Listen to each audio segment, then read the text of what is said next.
할렐루야. 6월 29일 수요일 새벽 기도를 시작하도록 하겠습니다. 사도신경으로 우리의 신앙을 고백하시겠습니다. 나는 전능하신 아버지 하나님 천지의 창조주를 믿습니다. 나는 그의 유일하신 아들 우리 주 예수 그리스도를 믿습니다. 그는 성령으로 잉태되어 동정녀 마리아에게서 나시고 본디오 빌라도에게 고난을 받아 십자가에 못 박혀 죽으시고 장사된 지 사흘 만에 죽은 자 가운데서 다시 살아나셨으며 하늘에 오르시어 전능하신 아버지 하나님 우편에 앉아 계시다가 거기로부터 살아있는 자와 죽은 자를 심판하러 오십니다. 나는 성령을 믿으며 거룩한 공교회와 성도의 교제와 죄를 용서받는 것과 몸의 부활과 영생을 믿습니다. 아멘. 찬송가 337장입니다. 찬송가 337장입니다. 내 모든 시험 무거운 짐을 주 예수 앞에 아뢰이며 근심에 쌓인 날 돌아보사 내 근심 모두 맡으시네. 무거운 짐을 나 홀로 지고 견디다 못해 쓰러질 때 불쌍히 여겨 구원해 주니 주니 오직 예수. 내 모든 괴로움 닥치는 환난 주 예수 앞에 아뢰이며 주께서 살리니 날 구해주사 넓으신 사랑 베푸시네. 무거운 짐을 나 홀로 지고 견디다 못해 쓰러질 때 불쌍히 여겨 구원해 주니 은혜의 주님 오직 예수.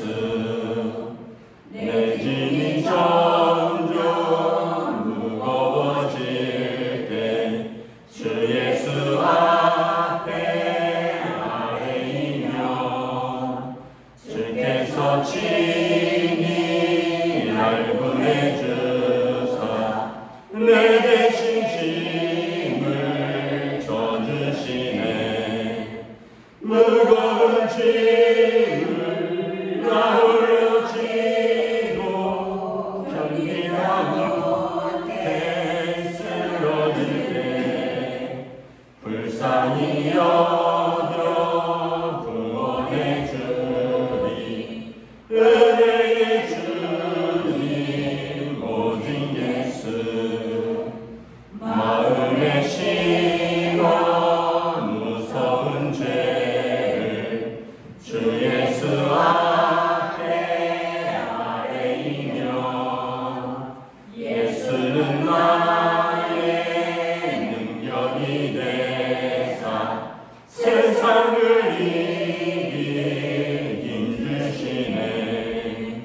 무거운 짐을 나 홀로 지고 견디다 못해 쓰러질 때 불쌍히 여겨 구원해 주니 은혜의 주님 오직 예수. 아멘. 오늘 우리에게 주신 하나님 말씀은 구약성경 시편 25편 말씀입니다. 구약성경 시편 25편입니다.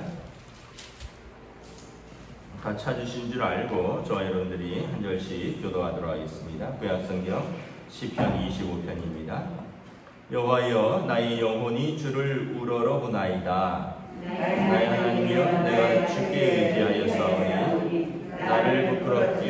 않게 하시고 나의 원수들이 나를 이겨 대가를 부르지 못하게 하소서.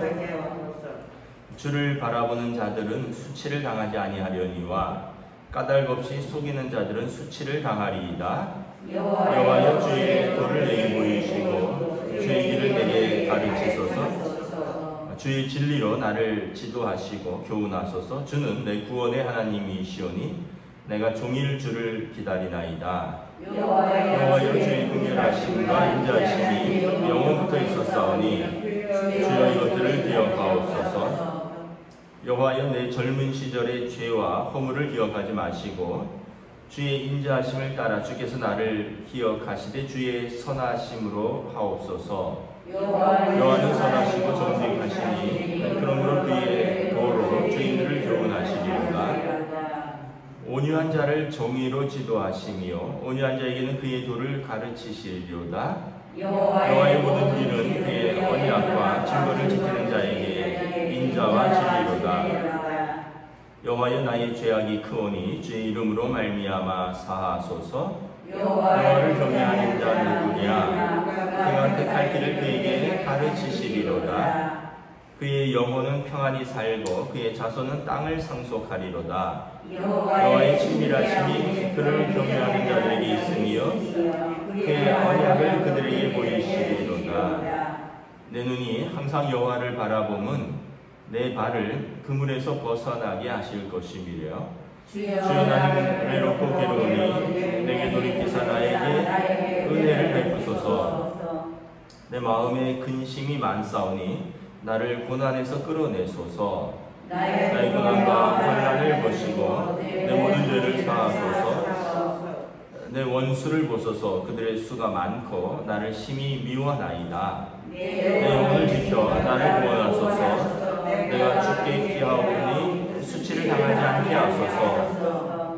내가 주를 바라오니 성실과 정직으로 나를 보호하소서. 하나님 이스라엘을 그 모든 환난에서 승리하소서. 아멘. 네, 할렐루야. 아멘. 오늘 또 새날이 시작되었습니다. 주님 주시는 은혜와 평강이 가득한 복된 날 되시기를 축복합니다.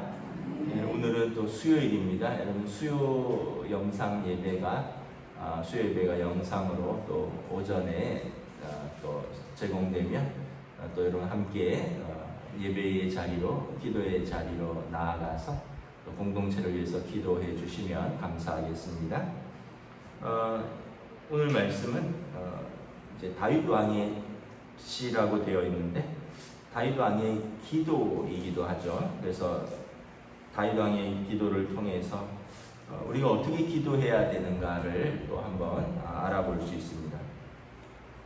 첫째는 하나님을 바라보고 하나님을 의지한다라는 것입니다.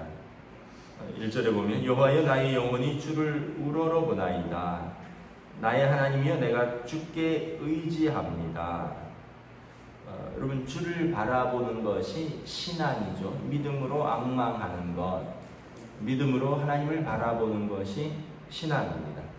그래서 바라본다라는 말은 또 내가 바라보는 분을 기대하고 의지하고 그에게 구원을 구한다라는 것입니다. 그래서 여러분 기도에서 보면 처음에 하나님을 높이고 하나님을 바라보고 또 하나님께 나아갑니다 라는 고백으로 시작을 하는 거죠. 그러면서 이제 하나님의 그 성품들, 하나님이 어떤 분이신가를 이렇게 고백하죠.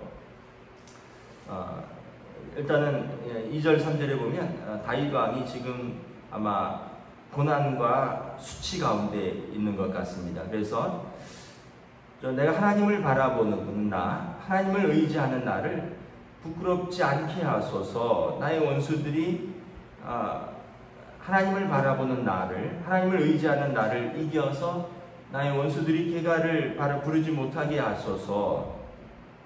왜냐하면 하나님께서는 주의 도를 나에게 보여주셨고 주의 도를 진리를 나에게 가르치신 분이신데 5절에 보면 주의 진리로 나를 가르치셨기 때문에 그 주의 진리를 붙들고 바라보고 그 길을 살아가는 나에게 하나님 수치를 당하지 않게 하시고 하나님을 알지 못하는, 그래서 하나님을 경외하는 나를 대적하는 원수들이 나를 이기지 못하게 하소서.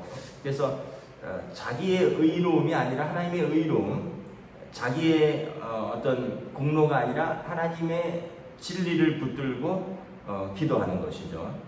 그러면서 5절부터 보면 주의 진리로 나를 지도하시고 교훈하소서. 주는 내 구원의 하나님이시오니 내가 종일 주를 기다리옵니다. 그래서 종일 내가 주를 기다린다. 그래서 내가 지금 바라볼 분은 하나님밖에 없습니다. 하나님께서 나를 지도하시고 교훈하시고 나를 구원하시옵소서. 나는 종일토록 하나님만 바라봅니다. 라고 기도하는 거죠. 다윗 왕의 삶을 보면 참 평안함과 또 어떻게 보면 그 번영과 복이 절반인 것 같다면 한 절반 정도는 고난과 또 핍박과 어려움 속에 있었습니다. 대부분은 이제 본인의 죄와는 별개로 뭐 사울 왕의 어떤 죄와 또는 아들들의 반역과 잘못 뭐 이런 것들, 그래서 어떻게 보면 그 그러니까 국가적인 핍박이 있었고 왕과 또 그 백성들이 잡으러 다녔으니까 또 가정적인 고난이 있었죠. 근데 사실은 또 일정 부분은 자신의 죄가 있습니다. 그런데 다윗 왕의 그 삶을 쭉 보면 그가 형통하고 은혜 가운데만 있을 때 하나님을 찬양하고 하나님을 매달리지 않았습니다. 오히려 그는 고난 가운데 있을 때, 그가 어려움에 있을 때 하나님을 찬양하고 하나님께 매어 달렸습니다. 오히려 형통할 때는 어떤 면에서 보면 바세바와의 죄 같은 모든 게 좀 평안하고 뭐 여유가 있고 그럴 때는 오히려 하나님을 좀 덜 바라보다가 죄를 짓고 말았죠. 그래서 여러분, 우리가 생각할 때 하나님이 나의 길을 형통케 하시면, 하나님 내게 복 주시면 내가 하나님을 예배할 텐데, 하나님을 찬양할 텐데, 이건 어떻게 보면 우리가 깊은 신앙의 세계를 잘 모르고 하는 거죠. 우리가 하나님을 깊이 만나는 것은 고난 가운데에서입니다. C.S. 루이스라는 분이 또 그런 유명한 말을 했죠. 우리가 하나님은 항상 우리 곁에 계시고 항상 우리에게 말씀하시는데, 우리가 평안할 때는 하나님이 우리 귀에 소근대는 것처럼 하나님의 말씀이 들린다는 거예요. 뭐 내가 잘 되고 내가 걱정이 없으니까 하나님이 늘 말씀하시는데 하나님의 말씀이 작게 들리는 거죠. 내 소리가 크게 들리는 거죠. 그런데 우리가 고난 가운데 있으면 하나님의 말씀이 우리 귀에 확성계를 대고 외치듯이 들린다.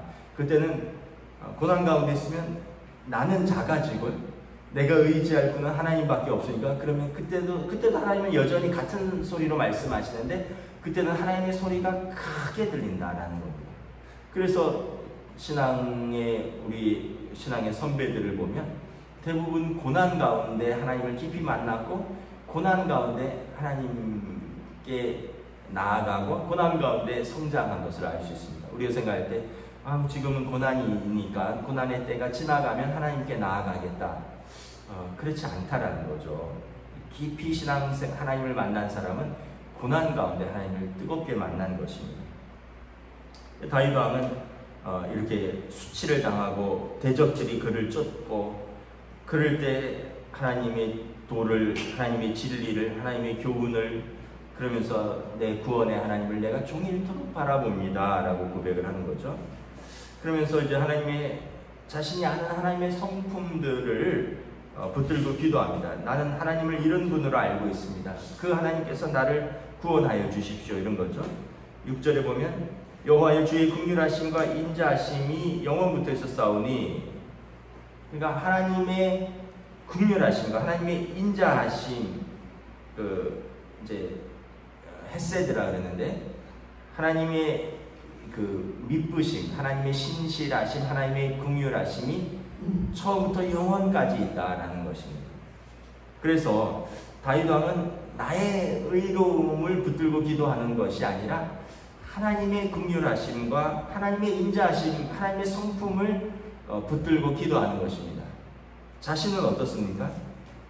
죄와 허물의 사람이라는 거죠. 7절에 내 젊은 시절에 죄와 허물을 기억하지 마시고 하나님의 긍휼하심과 하나님의 인자하심, 하나님의 선하심으로 나를 도와주시옵소서. 여러분, 기도하는 사람의 특징은 또 하나 뭐냐면 자신을 정확하게 알 수 있는 것입니다. 고난 가운데 자신의 이렇게 실체를 정확하게 인식하는 겁니다. 평안할 때는, 모든 게 잘 될 때는 내가 어떤 사람인지 정확히 모릅니다. 내가 괜찮은 사람 같습니다. 내가 뭐 예배도 잘 드리고, 내가 뭐 사람도 내가 성실하고, 내가 능력도 있지 뭐, 이게 이렇게 아는데, 이제 고난을 접하게 되면, 그러면 이제 자기 자신에 대해서 좀 정직하게 바라볼 수 있게 됩니다. 하나님 앞에서 죄와 허물뿐인 나, 그리고 내가 지금까지 내가 이렇게 은혜를 누릴 수 있었던 것은 내가 능력이 있어서가 아니라, 내가 잘해서가 아니라 죄와 허물뿐인 나를 하나님께서 그 죄와 허물을 기억하지 않으시고 나를 은혜 가운데 붙드셨구나, 이런 고백을 하게 되는 것이죠. 그래서 다윗 왕의 이렇게 쭉 삶을 보면 내 젊은 시절의 죄와 허물은 아마 밧세바와의 사건을 말하는 것으로 보입니다. 다윗 왕은 그것으로 말미암아 징계도 받았고요. 다윗 왕은 그것으로 말미암아 하나님께 깊은 회개를 했습니다. 그런데 평생토록 기도할 때면 그것을 고백하고 하나님의 나의 죄를 기억하지 마시고 하나님의 은혜와 하나님의 진실하심과 하나님의 성실하심으로 나를 구원하소서라고 기도하는 거죠. 여러분, 우리가 왜 예수님의 이름으로 기도합니까? 로마서 3장에 보면 그리스도의 속량으로 말미암아 우리가 값없이 구원을 얻었으니 하나님께서 우리의 전에 지은 죄를 간과하시고 우리 죄를 묻지 않으신다는 거예요. 예수님의 우리 죄를 짊어지고 십자가에서 죽으셨기 때문에 하나님께서 우리의 죄를 일일이 묻지 않으신다는, 우리의 죄를 예수님께서 지고 가셨기 때문에 예수님께서 그 속량이라는 표현이 값을 치른다라는 의미가 있거든요. 예수님이 우리 죄값을 치르셨으니까 우리의 의로움이 아니라 예수님의 그 속량을 바라보고 하나님께서 우리의 전에 지은 죄를 넘어가신다는 것입니다. 그래서 하나님의 의로우심과 그를 믿는 자들을 의롭다 하려 하십니다. 하나님은 의로우신 분이고요. 우리가 의로워서가 아니라 예수를 믿는 자들, 하나님이 보내신 하나님의 아들을 믿는 자를 구원하시겠다는 그 약속을 믿는 자를 하나님이 의롭게 여기시겠다라는 것입니다. 그래서 칭의라고 합니다. 의롭다 칭하는 것. 원래 의로워서가 아니라 의로우신 하나님의 아들을 믿는 그 믿음으로 우리를 의롭다 칭하는 것입니다. 다윗 왕은 이렇게 기도합니다. 다윗 왕 시대에는 메시아가 없었으니까 하나님의 성품, 하나님의 인자하심, 하나님의 선하심, 하나님의 긍휼하심을 따라서 나의 죄를 도말하시고 나의 죄를 기억하지 마소서 기도하는 것입니다. 그러면서 하나님의 성품을 계속 찬양합니다. 하나님은 8절에 하나님은 선하시고 정직하시고, 그래서 죄인들을 하나님의 선하심과 정직하심으로 교훈하십니다. 또 하나님께서 온유하시니까 온유하신 자를 하나님의 온유와 하나님의 정의로 지도하십니다. 또 하나님은 어떤 하나님이십니까? 언약의 하나님이시고 언약을 지키시는 하나님입니다. 10절에 그래서 그의 언약과 증거를 지키는 자에게 인자와 진리로다. 하나님이 이스라엘과 언약을 맺으셨습니다. 아브라함과 언약을 맺으셨고 다윗과 언약을 맺으셨고 모세와 언약을 맺으셨고 또 예수 그리스도를 통하여 우리와 언약을 맺으셨습니다. 우리와 맺은 언약은 무엇인가요? 영접하는 자 곧 그 이름을 믿는 자에게 하나님의 자녀가 되는 권세를 주셨다. 예수님의 말씀입니다. 우리가 예수님을 영접하면, 우리가 예수님을 하나님의 아들로 영접하면 우리를 하나님의 자녀로 영접하시겠다라는 것입니다. 혈통이나 어떤 사람의 뜻이나 무엇을 따라서가 아니라 오직 믿음의 법이라는 것입니다. 그래서 여러분, 하나님은 그 언약을 지키시는 분입니다. 그래서 내가 좀 잘못했다 할지라도 하나님은 언약을 지키시니 하나님의 언약을 따라 나를 구원하시옵소서라는 것입니다. 그래서 11절에 보면 나의 죄악은 크지만 여호와의 언약, 주의 이름으로 말미암은 그 언약을 따라, 주님의 이름으로 말미암은 그 언약은 주님의 이름으로 만드신 것이니 주의 이름을 따라 나를 용서하소서라는 것입니다. 그래서 내 죄는 하나님 앞에서 크지만 용서하시겠다고 하시는 그 하나님의 이름이 크시니 그 하나님의 이름, 그 하나님의 언약을 나에게 베풀어 주시옵소서라고 기도하는 것입니다. 그래서 그 언약을 따라서 하나님께 나와서 하나님을 경외하는 자, 그의 택한 길을 따라 사는 자에게 13절부터 보면 하나님께서 구원을 베푸시고 평안을 베푸시고 또 그의 자손은 땅을 상속하리로다. 그러니까 이스라엘은 하나님의 언약을 따라 영원토록 그 땅에서 살리로다. 그 출애굽기와 또 모세와 그 여호수아의 언약을 통해서 이스라엘에게 땅을 주셨잖아요. 그래서 그 땅에서 그들이 잘못하면 그 땅에서 쫓아내시고 또 그들이 회개하고 돌이키면 하나님 다시 그 땅으로 불러들이고, 그래서 그 언약을 영원토록 실행하실 것이다. 14절에 여호와의 친밀하심이 그를 경외하는 자들에게 있으며 그의 언약을 그들에게 보이시로다. 계속해서 언약이라는 말이 나옵니다. 언약은 뭔가요, 여러분? 약속이죠. 여러분, 언약이라는 것은 뭐예요?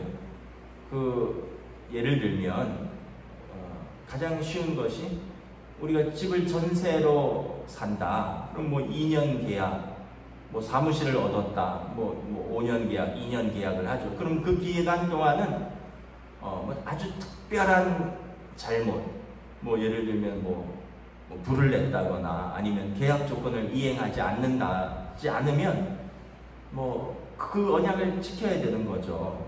근데 어느 날 집주인이 내가 갑자기 살고 싶어졌으니까 6개월 만에 나가라.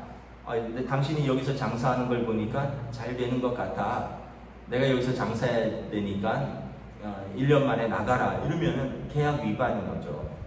그래서 그 언약은 내 기분 따라, 내 감정 따라, 내 생각 따라 바뀌거나 변개할 수 있는 것이 아니라는 거예요. 하나님의 언약도 그렇다는 거죠. 하나님의 언약은 출애굽기에 보면 그 편무적 언약과 쌍무적 언약이 있습니다. 편무적 언약은 무엇이냐면 일방적으로 하나님께서 이스라엘을 택하신 것입니다. 모든 족속이 나의 것이로되 하나님께서 이스라엘을 그 언약의 대상으로 택하셨습니다. 이것은 일방적인 언약입니다. 하나님이 왜 한국 민족을 택하지 않으시고 하나님이 왜 이스라엘을 택하시냐? 그건 하나님의 주권입니다. 그래서 성경에 보면 토기장이에게 그릇이 왜 나를 이렇게 만들었느냐 할 수 있느냐? 주권은 토기장이에게 있다. 그래서 하나님이 이스라엘을 모든 민족 가운데 언약의 샘플로 택하신 것입니다. 그래서 이스라엘은 제사장 나라라 그랬습니다. 그들이 하나님을 의롭고 또 하나님을 온전히 경배함으로 모든 민족이 그들을 통해서 하나님을 알 수 있도록 그들을 부르신 사명이 있습니다. 그래서 그들에게 말씀을 맡겨주신 것입니다. 이스라엘의 축복은 그들이 말씀을 맡은 것입니다. 그리고 그 말씀을 따라 살 때 그들의 그 언약의 백성이 드러나는 것이죠. 하나님이 왜 우리와 언약을 맺지 않으시고 우리에게 말씀을 주시지 않고, 그것은 하나님의 편무적 언약, 일방적인 언약이라는 거예요. 여러분, 우리가 자녀와 부모의 관계는 태어나는 건 일방적이에요. 자녀가 부모를 선택할 수 없습니다. 태어나니까 나는 그 부모 아래서 태어난 것은 일방적인 언약의 관계입니다. 근데 쌍무적 언약이 있습니다. 쌍무적 언약은 서로 간에 의무가 있는 언약이라는 거예요. 하나님께서 출애굽기 19장 20장에서 이스라엘을 택하시고 그들과 그들을 대표해서 모세와 언약을 맺으셨습니다. 너희가 내 율법을 따르고 지켜서 행하면 나는 너의 하나님이 되고 너희는 내 백성이 되리라. 이것은 쌍무적 언약입니다. 이스라엘은 하나님을 예배하고 하나님의 그 율법을 지켜야 되는 그 의무가 있고요. 그렇다면 하나님께서는 그 그들의 하나님 되셔서 자기 백성을 보호하고 인도하신다는 것입니다. 이것은 쌍무적인 언약인 것입니다. 여러분, 아까 부모 자식의 관계는 편무적인 언약이라 했습니다. 태어날 때 그냥 그 가정에 부모와 자식의 관계로 태어났는데, 부부의 관계는 쌍무적 언약입니다. 남편은 남편의 도리를 행해야 되고요, 아내는 아내의 도리를 행해야 됩니다.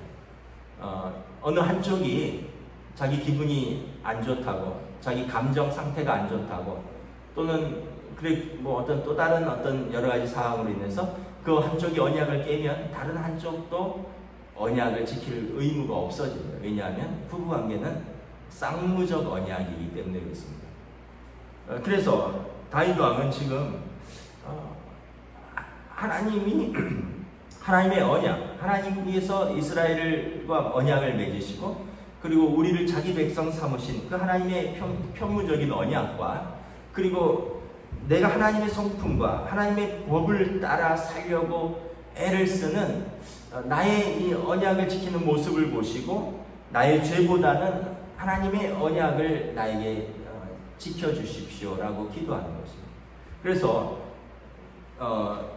나의 죄가 그 언약을 깰 수도 있지만, 쌍무적 언약에서는, 그러나 하나님의 언약, 하나님의 이름이 더 크시고, 그리고 내가 돌이키고 회개하고 하나님께 나아가면 하나님은 언제든지 그 언약을 나에게 이루시는 분이시다. 그러한 신실하신 하나님이다. 이것을 고백하는 것입니다. 우리는 약속을 밥 먹듯이 바꾸는 사람들이잖아요. 내 기분 나쁘면 내가 언제 그런 약속했어, 내가 기분 안 좋으면 나 안 할래, 이러면 끝나지만, 하나님은 그렇지 않다는 거죠. 하나님은 항상 신실하시고 항상 그 자리에 계신 분이시기 때문에 우리가 언제든지 회개하고 돌이키면 우리의 지위를 회복시키시고 하나님의 언약을 우리에게 베푸시는 분이시다. 그래서 다윗 왕은 그 언약을 붙들고 기도하는 겁니다. 하나님의 성품, 하나님의 언약을 붙들고 기도하는 것입니다. 그러면 내 발이 그물에서 벗어날 것입니다. 그리고 나는 외롭고 괴로우지만 언약의 하나님께서 나에게 은혜를 베푸실 것입니다.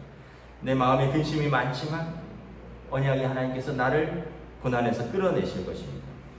나에게 곤고와 환난이 많지만 나의 죄를 사하실 것이고, 나를 대적하는 자들을, 나를 미워하는 자들이 많지만 하나님께서 나를 구원하시고 나에게 수치를 당하지 않을 것입니다. 왜냐하면 그 하나님을 내가 바라보니 성실과 정직의 하나님께서 주님을 바라보는 나를 외면치 않고 나를 보호하실 것이기 때문입니다. 그러면서 하나님이여 이스라엘을 모든 환난에서 속량하셔서 자기의 기도에서 이제 민족의 기도로 나아가는 것입니다. 말씀을 마치도록 하겠습니다. 여러분, 우리가 다윗 왕의 기도를 통해서 나의 기도를 배웁니다. 그래서 하나님은 항상 그 자리에 계신 분이십니다. 우리가 언제나 돌이키고 돌아오면 우리를 언제나 맞아주시는 분이십니다. 탕자와 아버지의 비유에서와 똑같습니다. 떠난 것도 우리고요, 돌아오는 것도 우리입니다. 하나님은 아버지는 항상 그 자리에 계셨고 환대하고 계시고, 그리고 그를 아들로 딸로 지위를 회복시켜 주시기를 원하는 것입니다. 우리가 돌아가면 되는 것입니다. 기도하겠습니다. 하나님 은혜를 감사합니다. 다윗 왕의 기도를 통해서 하나님이 어떤 분이신가를 우리가 알기를 원합니다. 또 그 하나님을 앙망하기를 바랍니다. 그 하나님을 바라보고 의지합니다. 하나님은 하나님을 바라보는 자들을 외면치 아니하십니다. 우리의 죄가 크다 할지라도 주홍빛같이 붉고 진홍빛같이 붉을지라도 주의 보혈로 깨끗이 씻겨주실 것입니다. 또 우리의 대적이 크고 강대하다 할지라도 하나님은 더 크신 분이시오니 우리를 대적의 손에서부터 건지실 것입니다. 우리가 괴로움과 곤고와 환난과 외로움이 있다 할지라도 탕자가 아버지에게 돌아가는 순간 모든 것이 회복되는 것처럼 우리가 하나님 아버지께 나아가면 신실하신 하나님께서 그 언약을 오늘도 우리에게 신실하게 응답하실 것이라 말씀합니다. 우리의 기도를 주님 들어주시고 우리를 긍휼히 베풀어 주시고 우리를 하나님의 뜻 가운데 인도하여 주시옵소서. 감사를 드리오며 우리 주 예수 그리스도 이름으로 기도드리옵나이다. 아멘. 하늘에 계신 우리 아버지의 이름을 거룩하게 하시며 아버지의 나라가 오게 하시며 아버지의 뜻이 하늘에서와 같이 땅에서도 이루어지게 하소서. 오늘 우리에게 일용할 양식을 주시고 우리가 우리에게 잘못한 사람을 용서하여 준 것 같이 우리 죄를 용서하여 주시고 우리를 시험에 빠지지 않게 하시고 악에서 구하소서. 나라와 권능과 영광이 영원히 아버지의 것입니다. 아멘.